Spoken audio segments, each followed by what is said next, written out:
మేము జాయిన్ అయినాం 76 జనవరిలో. ఓకే. దాని తర్వాత I worked in NSP Nagarjuna Sagar project Khammam. Good.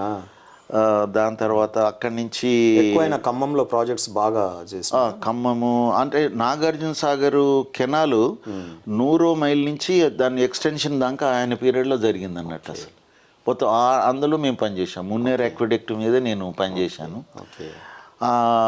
అక్కడ కంప్లీట్ అయిన తర్వాత నేను వరంగల్ పోవడం జరిగింది.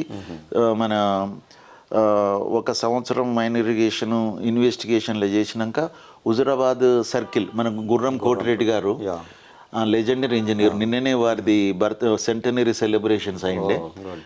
దానికి నేనే కన్వీనర్ ఉండి. అయితే వారి గొప్పతనం ఏంటంటే 2 years లోపట కరీంనగర్ ఎల్ఎండి నుంచి వరంగల్ వరకు ఆ రోజు ఉన్నటువంటి 80, 81, 82 అప్పుడు ఇంకా ఈ ఎక్స్కవేటర్లు రాలేదు, మొత్తం మాన్యువల్గానే 80 kilometer కెనాల్ కంప్లీట్ చేయగలిగిండు 1 yearలో.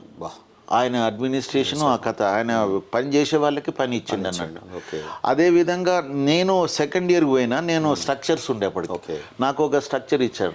ఆ స్ట్రక్చర్ 12 BTUT అని పెద్దది, అప్పటికే 1.2 crores ఆ రోజులలో.